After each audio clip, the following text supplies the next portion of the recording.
Deus abençoe sua vida, sua casa, sua família. É o desejo do meu coração. Hoje vamos estar conversando a respeito do reino de Deus. E o reino de Deus não é comida nem bebida, mas justiça, paz e alegria no Espírito Santo. E o reino de Deus tem valores.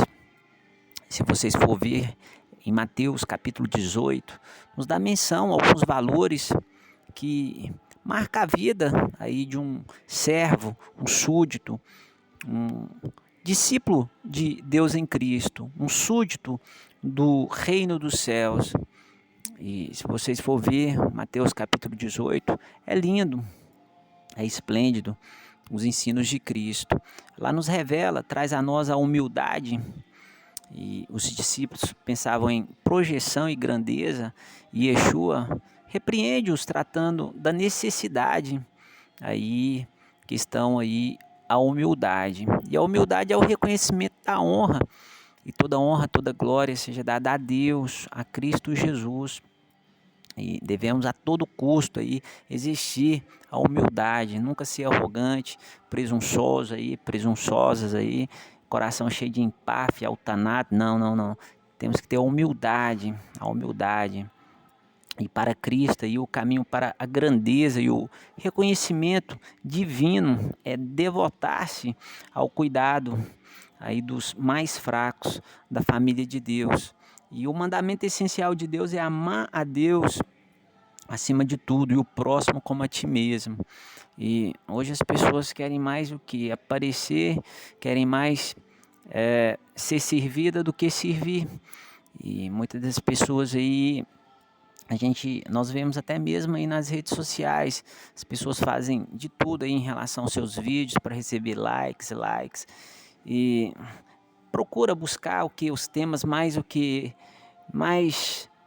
podemos dizer sabido da atualidade para estar trazendo à tona. E muitas das vezes são pessoas que se dizem servos de Deus, quer trazer uma mensagem palatável, porém não traz o pão do céu, o pão divino, o pão que salva, liberta, transforma, o pão que muda a vida, que é a Santa Sagrada Escritura. Então nós devemos focar não em relação ao que o homem vai ver, pensar, rever, em questão assim para se vangloriar, não.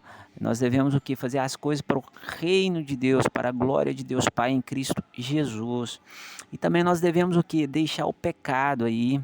O reino de Deus nos ensina nós deixar o pecado, afastar do pecado, aí abstenhar do pecado, romper com o pecado. E Cristo alerta aí sobre o risco de pecar e de induzir os outros também a cometer erros, pecados. E a grande pergunta é: será que sua vida, minha vida tem sido exemplo? Eita, aí quem é pai, eu não sou pai, mas quem é pai, em relação para com o filho, o pai deve demonstrar exemplo, para o filho espelhar no pai, e as suas atitudes, sua personalidade, o seu caráter venha se desenvolvido na medida conforme vai aprendendo com o pai. Então, se as pessoas na família, os pais em relação com os filhos só peca, isso vai manifestar para a criança, o jovem, o adolescente, o êxito, a questão, podemos dizer o êxito, questão a busca para o pecado, isso sendo vantajoso. E a Bíblia nos ensina que nós devemos ensinar a criança o caminho da verdade. O caminho é Cristo, para quando envelhecer, não desviar do caminho da verdade, que é Cristo. E a atitude contra o pecado deve ser radical, é dizer não ao pecado.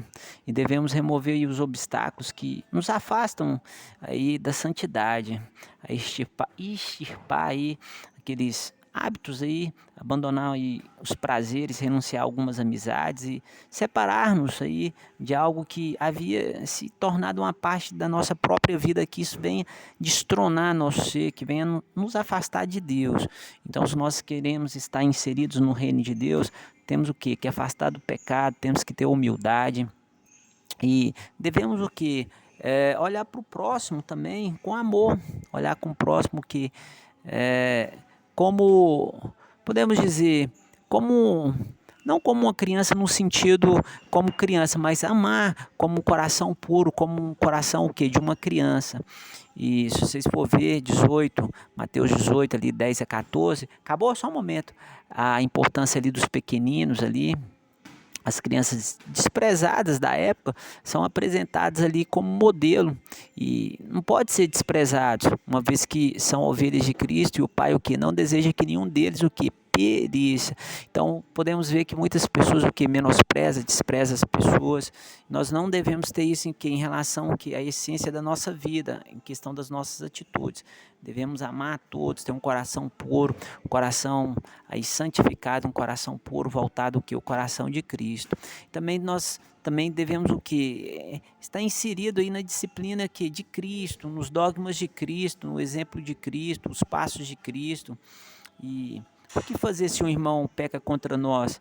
E o que eu devo fazer? 70 vezes 7, perdoar. E quais passos devo tomar? Perdoar, perdoar, perdoar, perdoar, perdoar.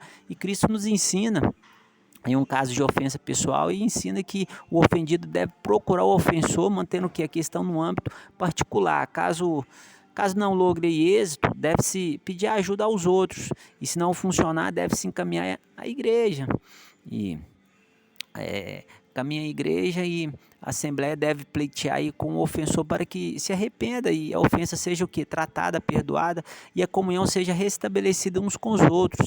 E se ele recusar a ouvir aí os irmãos, a igreja, aí o caminho é o que? É afastar. Então devemos amar, perdoar, devemos liberar o perdão 70 vezes 7. Esse é o caminho aí do reino, está inserido no reino. E também perdoados e perdoadores também, se vocês for ver, Mateus 18, ali, 21, ali, e a parábola do credor ali, um compassivo, ali traz um ensino sobre o perdão, e devemos perdoar nosso irmão da mesma medida em que Deus nos perdoa, o benevolente, compassivo, justo, fiel, que Ele nos perdoa. E uma vez que fomos perdoados aí de uma dívida impagável, nós devemos o que? Semelhantemente o que? Perdoar os nossos irmãos, as ofensas que nos fizeram. Olha, nunca vai para a cama chateado com o irmão, magoado com o irmão, que isso abre brecha para o diabo vir, entrar na coroa da vida, da alma e desgraçar a vida, trazer doenças psicossomáticas, dores de cabeça intensa, isso que paralisa o que? As bênçãos de Deus na vida, e nisso não tem o perdão de Deus, não tem o perdão de Deus. E eu concluo dizendo que estava numa clínica pregando, clínica adictos, reabilitação, pessoas usuários de droga, álcool, essas coisas, e ali caiu o processo ali um jovem ali, no nome de Jesus Cristo, orei para ele ali, no nome de Jesus Cristo o inimigo foi embora, e ali ele recebeu a benção e Cristo libertou ele. Só que aí eu fui fazendo tipo uma ficha anamnese nele, como que era a vida dele, e ele falou que tinha muita raiva de um fulano, que queria matar o fulano. Aí eu falei, olha, isso pode ser uma porta aí que o inimigo está entrando na sua vida. Você tem que o quê? Liberar o perdão para que haja libertação total em sua vida. Ele ficou bravo comigo, ele falou, nunca que eu vou perdoar fulano. Aí fica difícil. Então o que? Se você quer o perdão de Deus, você tem que o quê? Que liberar o perdão. Aí que Deus abençoe todos, aí fica com Deus, um abraço forte, valeu!